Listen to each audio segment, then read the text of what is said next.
All right, excellent. I'll switch into my announcer voice. What's up, Riley? So thank you for those of you joining in on YouTube. Today I have a good guest friend of the channel, Riley Jimison with Riley's Reptiles. Riley, welcome back. How are you doing? Great. How about yourself? I'm good. Thank you. Thanks for coming on. And you and I, we get to. I'm really grateful that you're always available too, because I always got questions for you. But one thing that we talk about with husbandry and things like that that I wanted to jump into on this conversation was something that a lot of keepers could really benefit from, I think, and that is the topic of quarantine. So I wanted to discuss quarantine, and first off, just if you could tell us what is quarantine, how do you recommend it or how do you do it? So in simple terms, quarantine is like isolation of new animals or sick animals from a main population of animals for a myriad of reasons. And generally, when we're talking about it in herpetoculture, it's usually in reference to incoming animals being isolated to ensure that they are healthy before entering the main population, whether it be in somebody's private pet collection, a breeding production, a zoo, um, any sort of any animal care group can essentially practice quarantine. Even individuals at home can practice it, and it's all with the intent of keeping your animals healthy and free of unnecessary parasites, viruses, whatever might potentially crop up, as best you can. Unfortunately, when we're talking about organisms and biological entities, stuff just kind of crops up and can go wrong under the best of conditions. So the more you can do, ounce of prevention is worth a pound of cure, so to speak. Oh So yeah. yeah, so quarantine to me is a wonderful tool that is helpful in maintaining the health of your animals. Right on. Thank you. I think that's a pretty comprehensive definition. So good. It's a great place to start. When so you mentioned, yeah, let's be real. If you found this video on YouTube, you're probably looking up reptile husbandry and looking to add to your own personal collection, and searching, that sort of pet route. So what is that? If I'm a pet owner, how should I be quarantining reptiles when I get them? So assuming the average pet owner is just doing this at home, they're not working with a facility. What you Just like want to me, do, yeah, like yeah, a few snakes at home, not a whole bunch. And sure. yeah, I'm just got a guest room to work with here. Yeah, so in a perfect world, quarantine looks like separate buildings, separate airflow, separate tools, separate days of service, all these different things. So there's as much separation as possible, but that's not realistic in the average household. So um, it's pretty darn effective because I institute this in my house. If your main population of animals has a designated room, then new incoming animals should never go in that room. New incoming animals should either be opened in a garage or wherever they're going to stay isolated for that short period of time, until they are cleared and good to enter the main population based on a bunch of health parameters that we'll probably get into. Yeah. And I've even recommended for folks who live in just like a small studio that have a couple reptiles. Look, you don't have the luxury of tons of space, but put them on the opposite ends of the room, service them on different days, different tools for the different animals. You don't feed your quarantine animals with the set of tongs and then go and use those same tongs with the rest of your snakes. Like feed them on a separate day or do them after, so that once you're done, you are done. You're not going back to the rest of your reptiles at all. If you have to do anything with the rest of your reptiles at all, you need to change clothes, shower, all that good stuff as preventative barriers. Essentially, treat your incoming animals like they could give cooties, so to speak, to your main population. But if you have, a couple bedrooms or you have a household office, um, uh, something like that, where you can put a new animal and just kind of be hands off for the short period of time as needed, then that's quite effective in its own right. A lot of people can can make that work. Um, yeah, I think that's a really great thing to point out too. It's not just a matter of keeping them separate because there's some things that can go between cages, right? And like you sure. said, have separate airflow. But I think probably if I'm guessing here, because I haven't seen the medical research studies on it, but I would imagine that the biggest areas for contamination is going to be the mistakes that we make, meaning using exactly like you said, using the same tongs. Um, I mean, I can't tell you how many times, and I probably shouldn't. I usually do it amongst the same species or animals that are close to each other. But if one refuses a meal, I take it out of that cage and put it to the next. I think it could be a very easy mistake for someone to make. Oh, one of my quarantine animals didn't eat. I'm going to give the mouse to my boa, who's a garbage compactor, right? Like, Sure. um, it's especially when you think about, oh, I don't want to waste $2.50, which I'm Sure. not. I'm not trying to say that as a joke either, because $2.50 adds up after a million mice. Yeah. Hmm. Um, and so, yeah, thank you for bringing that up. What sort of things are we going to be looking for from the animals that we have quarantined? So first and foremost, when you get animals in, you want to set them up in a relatively sterile environment. You don't want organic matter that could potentially harbor eggs or ectoparasites. You want paper towel or some sort of paper bedding that is easy to observe ectoparasites like mites or ticks or anything like that. Something that's easy to clean, disinfect, replace quite easily. Plastic furnishings, rocks, stuff that you can wash, but things that aren't made of wood or cork for at least the quarantine period. And it's going to look, less than ideal, but it's worth it in the long run. So that's going to be your basic setup. And then you're going to take care of them either on a completely separate day of the week if they don't need daily care, or if it's an animal that does need daily care, you take care of them after you take care of your main population. And in theory, once you've done that, you should shower, change clothes, whatever you were wearing or using should be washed before it ever is able to go back to your collection, just to be extra safe. Um, and then some other things to watch for that I like to watch for within the first couple weeks. One, the animal needs to be eating as expected. That's just a baseline for health Mm. parameters. Like I said, I've got the sterile setup, so I'm able to see if there's any unwanted ectoparasites popping off of him or her or whatever the animal is. And then it's also easier to spot fecal deposits or urinations and to just make sure that they look healthy overall, that there's no worms coming out of their gut. Because worms and parasites that you can actually see in their feces if they have them with the Have you naked ever eye. have you ever seen anything like that in any fecals? I saw it from a wild caught gopher snake, but I'm wondering, and it was pretty obvious that there's weren't. But I was wondering if there's any other kinds that you'd seen that maybe there's like some tricks to look for or anything like that. I've seen it in wild caught emeralds and some wild caught boas that were, freshly imported. And you can treat them. You can get them some dewormer, some fenbendazole stuff that's a little bit gentle on their gut to do that. But there's a method to that too. You got to be gentle and kind of ease them into that. There's a little bit of stress that comes along with acclimating imports, but And is fortunately, I haven't seen too many of them. But yeah. and that's correct me if I'm wrong because it's a little off topic, but that's still something that you probably still want to get their husbandry, their hydration, and then Yeah. their food in first before Yes. worrying about worms, right? Yes. Yeah. Assume if you're bringing in an animal that is wild caught, assume it has some balance of good and bad bacteria and parasites. It's pretty rare that wild caught animals don't, Mm. especially if it hasn't gone through an import and been treated beforehand.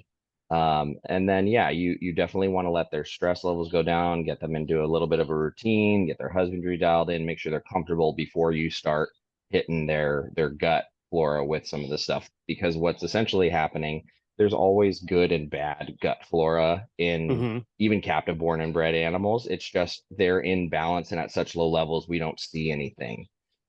It's just always there to some degree.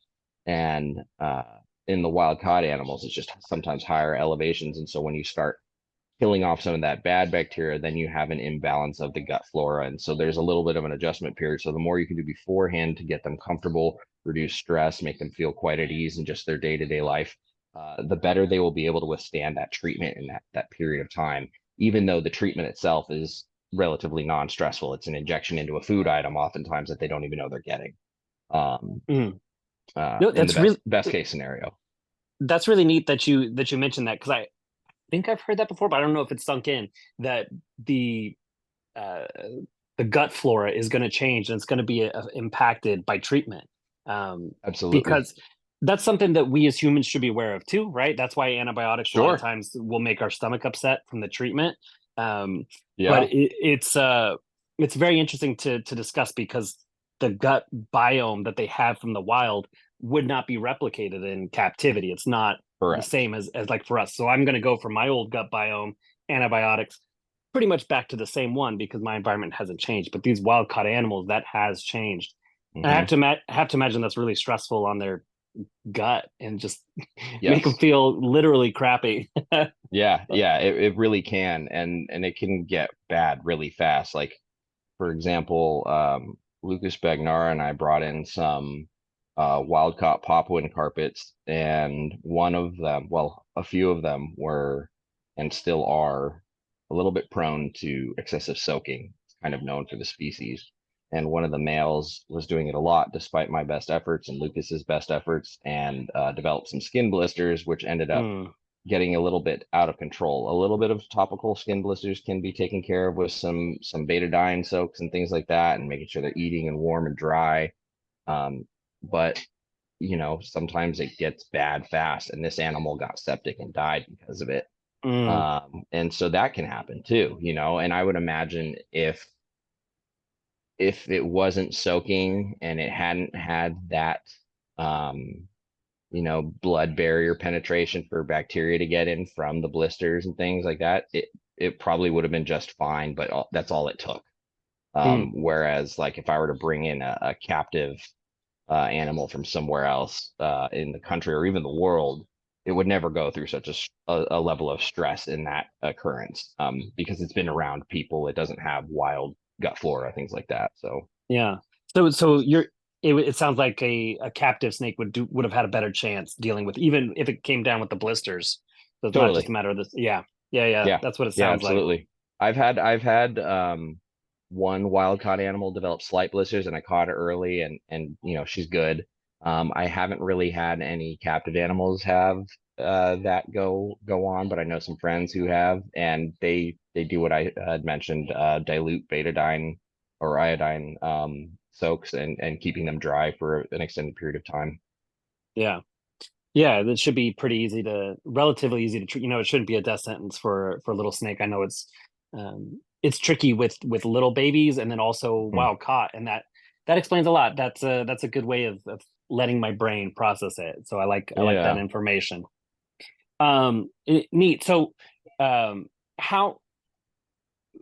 What about? Let me ask you a question. So, I sold a snake recently, Mhm. and we're getting him like probably one or two more meals in, and then he's heading out to his new home. Pardon me. And the owner was asking about quarantine, and I said, "Hey, you know what? I'm having a conversation with Riley about it tonight. This was just actually today, and so let me ask him." So she's Sure. going to a house. It's a brand new. She's a new snake owner, first time snake keeper, and she's getting Brazilian. And uh, what's the period? How long should she keep? Because I was telling her, I was like, listen, if you want to do paper towels, I understand that's a great way to check for external parasites. You're going to see if there's anything wrong with its poop and if there's any mites crawling around. But Hmm. how long should she keep it on paper towels? They're on substrate now, so I told her, Hmm. hey, the snake would probably recognize substrate pretty quick. But Hmm. anyways, what would you recommend for her? She doesn't have any other snakes to worry about. How long does she really need to go through this quarantine process? So, over the years working in zoos and in my earlier days, it was very strict and by the books and for good reason. And then over the years working with different veterinarians and different animals and sources and things like that, we sort of adapted a little bit of a conditional quarantine based on a lot of different variables. Now, for somebody who doesn't have any of the reptiles, there's essentially no feasible way that something in her place could be transferred to this animal incoming, unless she goes somewhere else and brings something in, right? Right. She should not be as concerned. However, if she just wants to do her due diligence for the first week or two, even, that will be plenty of time for her to see one, any presence of ectoparasites, two, make sure the animal is feeding and get a bowel movement out of it to make sure that's all good. And when I first started breeding rainbow boas, I would keep the babies on paper towels and just spray it so it was wet all the time, but I would change Hmm. it really frequently at the earliest sort of or a site of any discoloring, mold, urates, anything like that, because it's moist and warm, so it's very prone to bacteria. And it's obviously not ideal and it's not pretty, but if you put a rainbow on wet paper towel, a hide in a water bowl, and any other plastic furnishings you want, they'll be okay for a week or two. You know what I mean? And then at that point, she's probably good. For me personally, I think the best rule of thumb that everybody could practice is quarantine everything, regardless of who it's from, when, Hmm. where, whatever.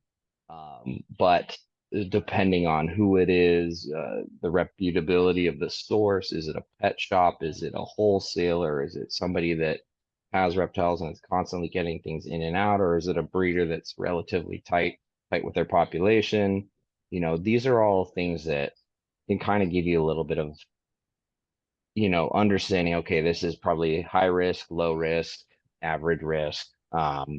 Consider everything a risk. We're all people, we're all fallible. We can make mistakes. Everybody's human. Mites are a pain in the butt, and it happens to the best of us.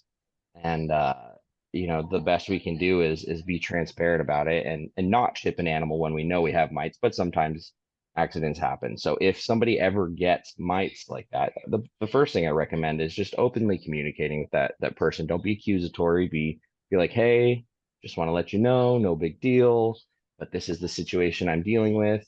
I'm going to handle it, but I want to let you know. And usually most small breeders and people will appreciate that. Big time shops, they might not even read that message, but it's just to make sure, because anything we can do to sort of curb that spread is good. And it's nothing to be shamed of, in my opinion. I Yeah. I I equate it to, like, when dogs and cats get fleas. It's a pain in Yeah. the butt, and you treat them and they go away and you move on. If your dog has fleas and you know it and you're treating it, you don't bring them over to your neighbor's house who has a dog. It's just common sense. You give it a few weeks. You'd be Same. surprised how Yeah, uncommon common sense is. I know that term is so misleading. Um, but yeah, I mean, it's a lot of situational awareness when it really comes down to it. But for somebody who's getting their first snake, honestly, I've seen a lot of people get their first snake and put them straight into enclosures with bark and the whole nine, and they never have a problem, right? All my customers that come to me at the shop, that's the reality for them, because Hmm. when we get new animals in, we institute a treatment protocol. We rarely get new snakes in from people that aren't local breeders that we have a reputation with, and we run a protocol for treatment of incoming snakes and our own snakes, and we do a lot of turnover of substrate and cleaning materials on a very every 6 week basis out on the retail floor. And in the back, it's very separate from that. So we kind of institute a lot of our own prevention of cross contamination just in how we operate. It's just simple protocols. Um, and it doesn't have to be something that you have to strain your brain over and think about. It can become very natural and fluid. It's just you just got to operate, like, compartmentalize certain things and think about it. Once you do it a few times, it becomes second nature. Just think of every surface that can be touched to an animal or food or the saliva in their mouth or feces or anything has the potential to transfer by contact. Aerosolization of things is pretty low, but it's possible. Fluid transfer, water, anything, a lot of that is possible. So if you're cognizant of that and you're aware of things and just being on top of disinfecting things properly, using separate tools, timing, all that stuff we've mentioned, it's pretty easy for people to avoid, pretty much everything. I mean, I don't think it's out of the realm of possibility for people to be able to keep a pet snake and never need a vet visit its entire life. Mm. I think that's That was very something achievable. that was something I was going to ask too. Is that any way? Because I've gone that way. So I want to hear your thought, and then I'll tell you my thought. I've taken a snake early on um, to get a few testing and have it looked at by a vet, and just sort of like a health check, like you would Sure. a puppy. Sure. Um, i- is there any reason to do that as a pet owner? Like, what do you, as So part of quarantine? I I I would hesitate to discourage it because I would still consider that part of doing someone's due diligence, and due diligence is part of best practices, and discouraging best practices is a slippery slope. So I Mm, wouldn't go so far as to discourage people. I would just say be aware of what feedback you might get, especially if you go to somebody that isn't a reptile vet.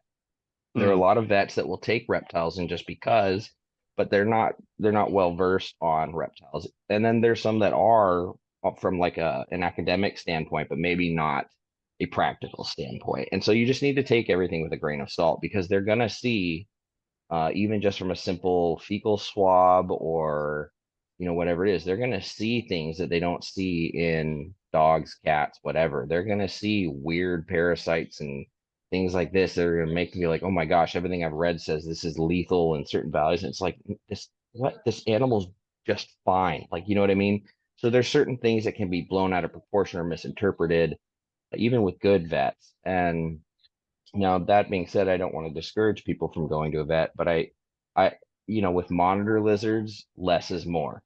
I firmly believe things like monitor lizards and crocodilians, the less medical intervention, the better. They are built to withstand a lot of that stuff.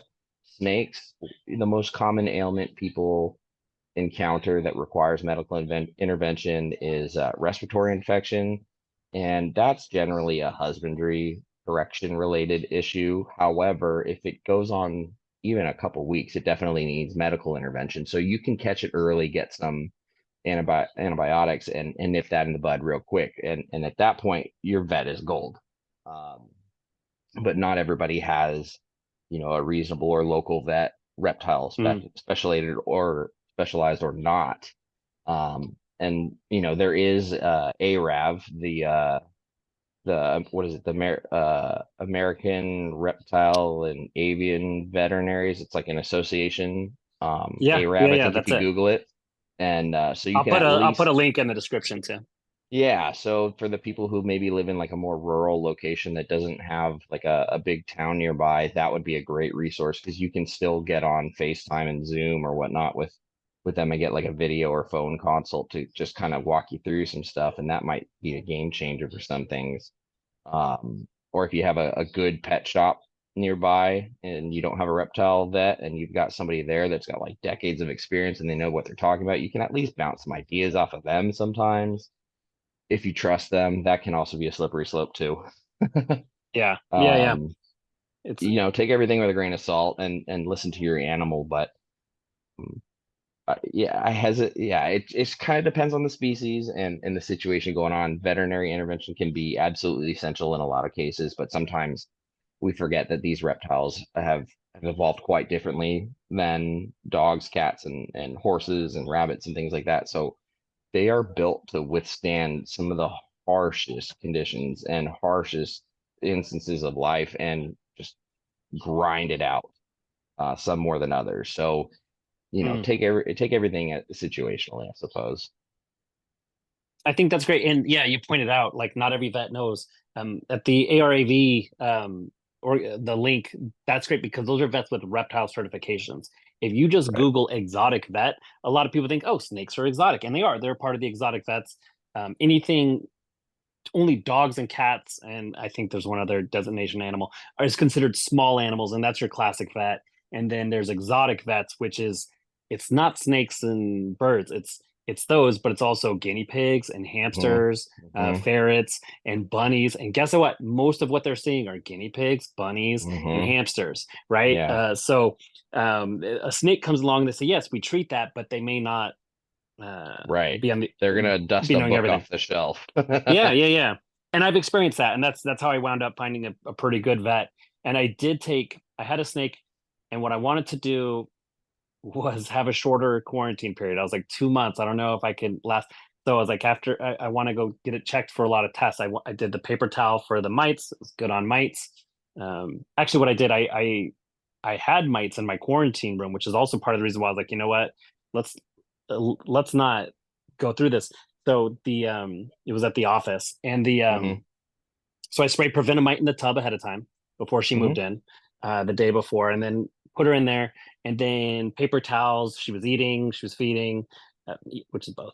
She was going to the bathroom, and everything looked good. And I thought, I need to move. I'm doing a re-enclosure. I was putting all these together. So I was like, let's get it set up, and I'll just get her tested for a lot of the stuff. And I was kind of glad I did it because nothing popped up. Everything showed up negative, but it was close to $1,000 before everything was said and done. Woo. And I kind of knew it was going to be a little bit going in. I didn't know it was going to be so much, and it just wasn't. It wasn't. You know what I mean? I thought I should have waited. If I saved maybe 3 weeks of saying, like, this animal isn't sick at this point.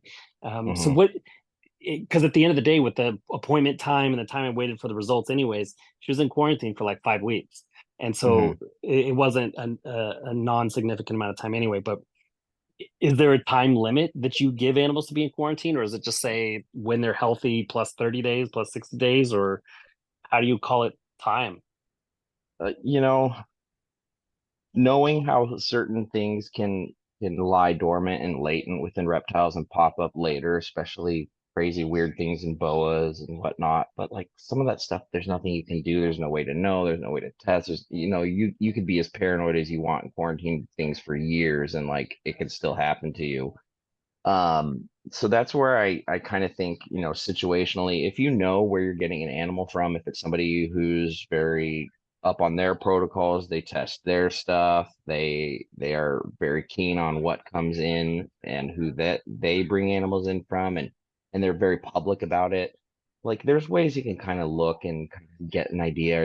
Is there a lot of stuff come through their door, or do they have, a very finite sort of population, and it's not a ton of animals, or it's not a lot of ins and outs. You can do a little bit of situational quarantine. I would say the minimum you should look at is about a month. That Mhm. gives you time, because if there are ectoparasites, you're going to see it in a month. Even if like the eggs are laid in the last week, you'll see it a week after. Given the mite life cycle is about 6 weeks or so, I would say 5 to 6 weeks would be a minimum. That way you'll be extra sure of ectoparasites, anything like that. That's 5 to 6 weeks of the animal eating, defecating, potentially shedding, and giving you signs outwardly that they are healthy and doing all the things behaviorally they should. And if it's, if you have a small population or it's coming from somebody who has a very small number of snakes, I think, 30 days around that is totally safe. Mhm. Um, I think if it's, coming from somebody who works with boas, pythons, and colubrids and lizards and has a ton of stuff, whether it's all captive bred or imported and captive bred or not, I think at that point you're doing a little bit of extra precaution by going maybe like 2 months. And then if something crops up, then you're just in it until it's resolved. Um, but yeah, I would say 30 to 60 days would be my minimum for most sources. If it's something wild caught, I would say do a minimum of 3 months. Um, just because you never know. You never know. Because 3 months is enough time potentially for them to have maybe like a shift in the season. And so maybe a seasonal like temperature and day length will elicit a different, problem that wasn't visible before, or who Sure. knows what. Um, and then the other thing to be mindful of too is like when a quarantine starts, let's say you bring an animal in, you're starting your countdown. If you bring a new animal in during that, the countdown has to start over for every animal. Yeah. And then it goes. And then, then you can clear one or all at this whenever that you feel like it after you hit your milestones. But yeah, if you bring a new animal in, you need to restart that quarantine, or quarantine them somewhere else and then run, multiple quarantines, which is not ideal. Mm. I like what you said earlier too, when you mentioned about finding mites and just bringing it up. Gosh, one of my lids was loose. So that's not a problem. Just bringing it up in a conversation with the person who got the snake from, because one, it could help you track it down, because sometimes it's not there. I basically the way I wound up with a case of mites was for a snake that was quarantined elsewhere, and it wasn't supposed to be handled. There was a lot of people that worked this facility, and it was known that these two young snakes, they listen, no one's allowed to handle them. They're off here. They're just kind of being kept there as a favor for Steven. I don't think that was followed, and Mm, I think that mites were spread to it, and I was like, well, it is what it is. And I took them, and I took the snakes to my office, where then they would be like the only animal. And gosh, it took probably like 7 months of treating. Like, the mites are gone. oof. Nope, they're back. Oh, good, I got them. The mites are gone. Oh, they're gone. I think it's been 2 months. Nope, they're back. And it's just so I would say and then I eventually learned. I was trying to do everything um, clean and sterile. I was trying to do the organic Taurus mites, and or it was the Hypoaspis miles, and they just weren't cutting it. So I think they were doing a good job for a while, but eventually I was like, all right, I'm going totally sterile Sure. and Yeah. provenamide on it, and that worked right Scorched away like earth. it's supposed to. Yeah. Yeah. Uh, and I'm so grateful it's over, because it was it was a very long chapter, and I think if anyone ever goes through that, they'll understand why it's super important, why you don't want to have to deal with that with all of your snakes. If I'd brought that home and had to deal with it with the animals behind me, I'd have cried. I'd have cried. I've been able to do it. It's not the end of the world, but it would have made a grown man cry, and no one likes that. So that's I back in Santa Barbara about, well, I want to say maybe 8 years ago, I brought some snakes in, and I don't remember if I had like thought they were clear of quarantine or I just didn't do a good job then or something, but somehow oh, I do remember. Incorrect. I brought a cardboard box in from a gentleman's collection. He was packing things up and moving, and he hadn't been taking the best care of some of his stuff. And little did I know he had some mites going on and some snakes in this old cardboard box that had like some of the corrugation torn open and exposed. Somehow mites got into the cardboard of the box. I brought mm, that box of tubs, put it in my snake room, and the next morning the entire rack next to that closet had mites. mm. And so my entire population at the time was maybe 70 snakes. And so I had to spend an entire day cleaning out every single enclosure, opening the window, spraying perbenamite, ventilating, treating, dipping and soaking, and doing all these things for all the snakes. And I think I went through like 2 or 3 cans of prevenamide. I used some like snake Wow. oil, and I did the best to ventilate everything I could. And it took me about 9 hours. And then that the next morning when I woke up, I looked at my pillow and there was blood all over my pillow, and on the side of my face from using so much permethrin, even though it was Yeah. ventilated. It messed me up, and I like it busted a bunch of capillaries in my nose, and I just bled all over my pillow in my sleep. Oh So, my God. so you don't want that. Um, No. yeah. The other thing to be mindful of is those yellow pest strips are very effective and they're Mm, good, but you don't want to use them for like a year.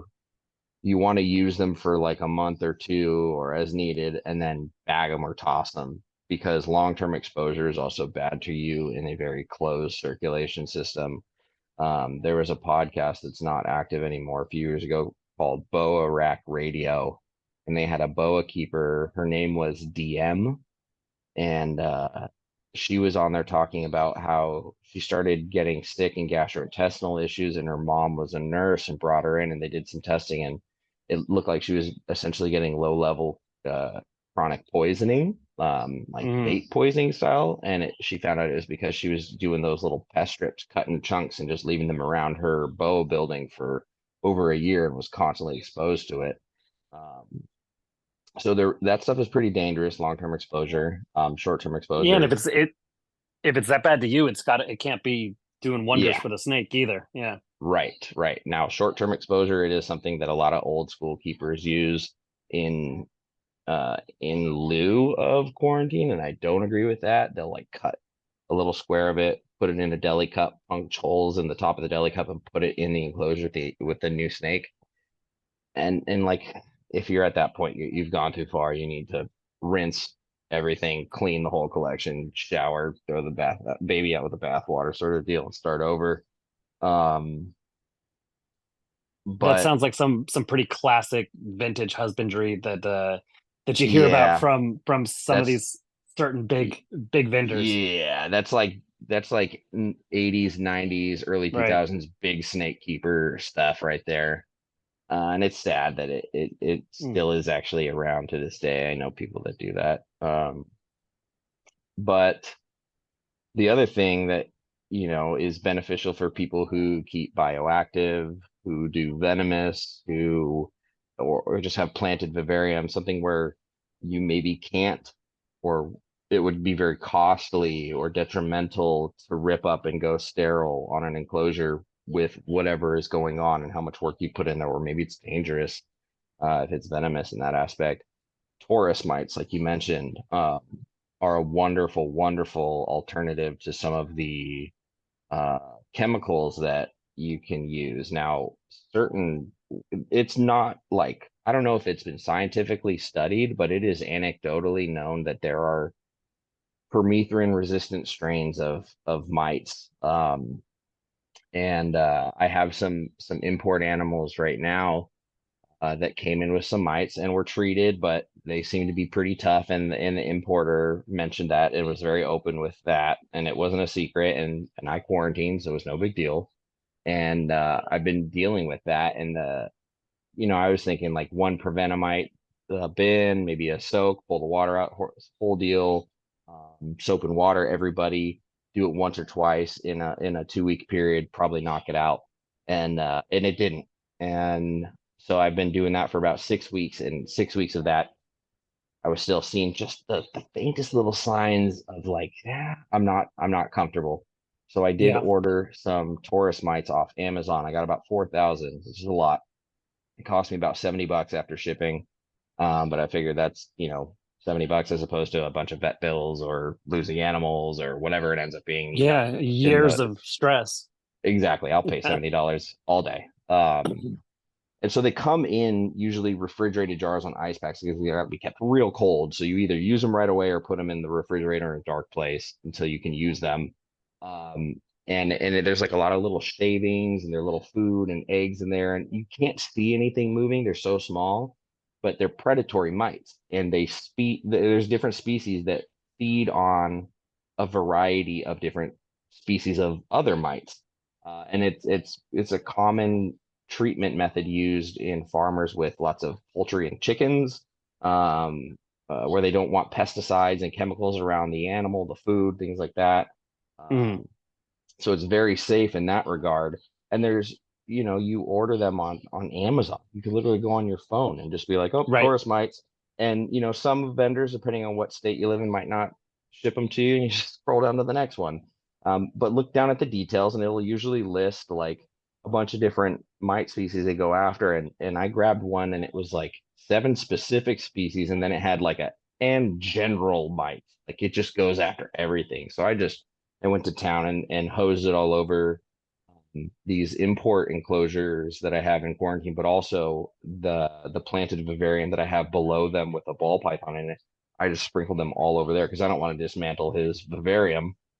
There's live plants and things in there, and yeah, just that way I don't have to do anything. So, if I were keeping only venomous and had a mite outbreak, that's a wonderful tool. If I had all bioactive, it's a great tool. So I don't have to destroy my bioactive. You might lose a few springtails and isopods along the way, but generally they're mite feeders, so it's usually not a big deal. And that's a really great option for people to, especially I think a lot of times the biggest issue is missing just a couple, not getting all the Yeah, mites. It's not about like, oh, I didn't know there were any on there. It's like we knew they had right. it and we treated it and we got 99.8% of the problem, but that Yep. 0.2% came back 10, after 2 cycles, it was an apocalypse again. And so little things like that, sometimes, you might have something that shows up with just 0.2%, and having every little thing like that on your side can really help.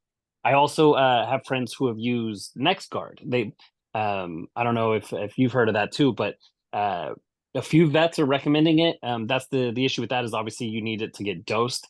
So you're going to need your vet you either need to have a relationship with Right. your vet that you can call, like you said, and Right. FaceTime. Some of them will do that with simple things like that. But for the most part, you're probably going to need to make an appointment. So you do go through that. But that is another way where you wouldn't have to dismantle everything, because it works the same apparently as it does on dogs and cats for fleas. It just Yeah. makes them undelicious. Yep. So that's or probably a little bit deadlier than that. But Yeah. so that's pretty cool. And I love that I mean, it's a new frontier. It's neat to be, in many ways, we're well established, the herp hobby, but in a lot of ways we're still learning these things. I mean, like I said, that's just learned about a pill for mites for snakes, I would say within the last 12 months. uh, That's and amazing. and this is a drug that's been used for dogs and cats for well over a decade. So it's also like, I might be wrong about that, but it's for a while. You know what I mean? We've been Hmm. treating fleas and kits, but there's still so much new stuff with snakes. It's fun to see that there's still things out there that is changing and coming about that's new.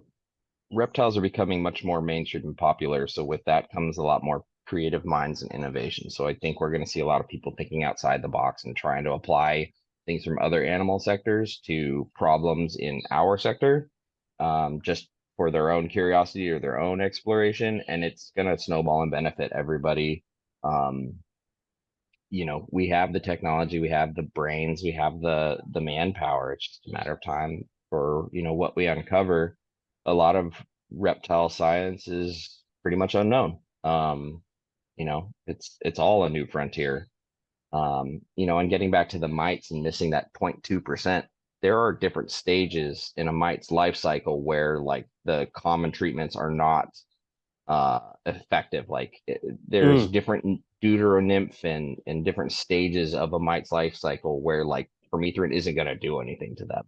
So that's where that 6 week life cycle and the knowledge of it comes in and being repetitive and consistent. Another thing that's really good is like overnight lukewarm Dawn dish soaps when soak in water when they're on heat. Like we're talking snakes, works really well for drowning a lot of stuff, hydrating them, and then you dry them out 24 hours, PAM everything. And that's a really effective way that's quite mm. delicate on them. Just, make sure it's a species that can kind of deal with a little excess water overnight, go too crazy on it. Yeah, man, I've had to deal with a lot of different stuff working in zoos. Fortunately, with zoos, they're pretty strict quarantine, so nothing really gets through there. But like, working in reptile shops, quarantine is not a common thing in reptile shops. It No, just because you isn't. have to turn things over. Yeah. Like So it's just not a thing. So we yeah. we do a lot of different stuff. We breed our own animals in house, or we get them from people who breed locally, and then we feed them up, isolate them before they go out for sale, and that way we catch anything if anything. And I'm quite proud to say that we have not had mites or anything or any viral or anything outbreak, anything like that in the shop in well over a year and a half. Like nothing, no Mm. ectoparasites.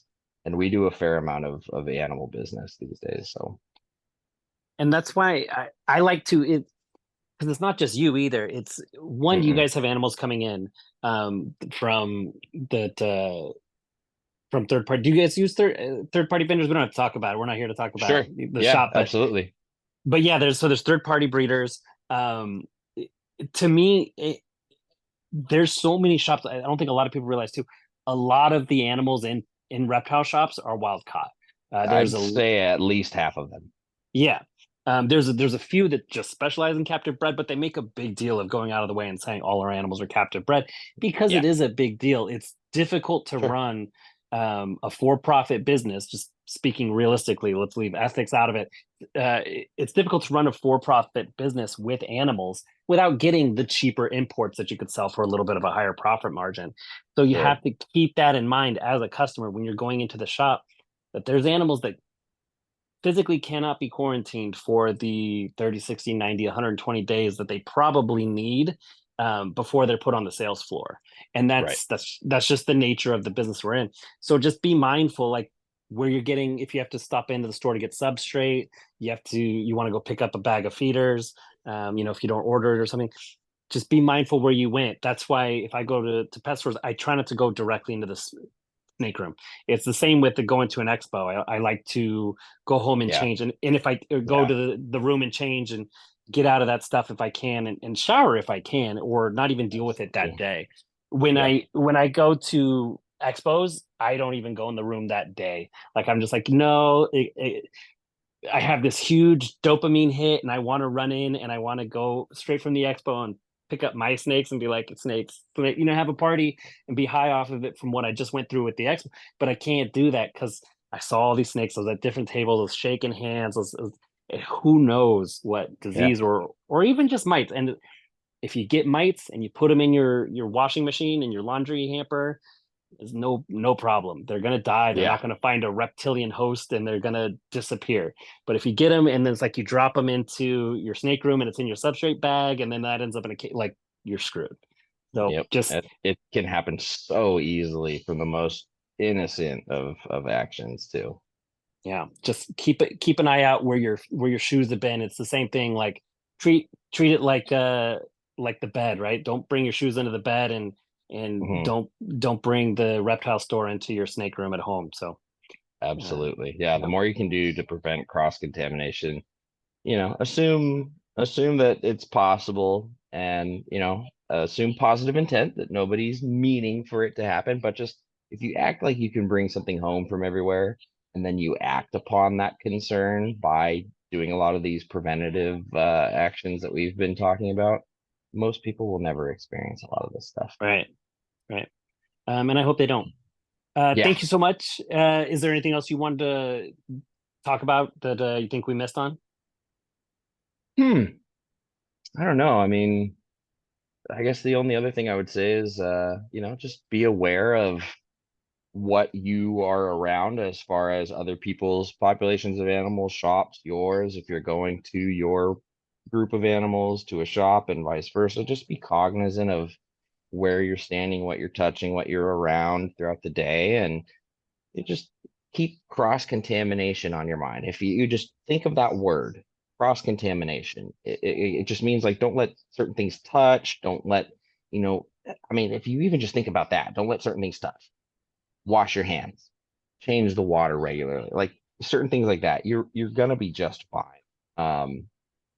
And it can be a really scary topic, and I think a lot of the hobby and the community prefers not to talk about quarantine because we're all human, and admittedly not everybody does the best job or always did quarantine if they do now. And it's just kind of like a potential, sensitive subject, and nobody wants to say the M word, mites, but it's a reality. So I think, in that regard, people should be okay talking about it more because in theory, we should be able to eradicate the mite as a species from the hobby if everybody practiced cross Mm. contamination protocols of quarantine, and then the only source from would be from wild caught imports, right?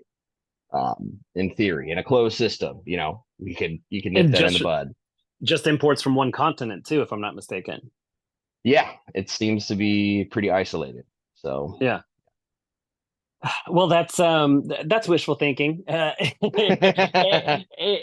I also that also reminds me too, going back to common sense when you said think about cross contamination. If I could make one more point, leave your reptiles at home. They don't need to yes, come to the pet store or the pet expo, right, and they really right. don't need to go anywhere else except for we've got education and things like that, of course. But Yeah, if I you agree with if that. if it's your pet, you're just asking for trouble when you bring it out of the cage and take it into public. Yeah, yeah. Just be better safe than sorry. Yeah.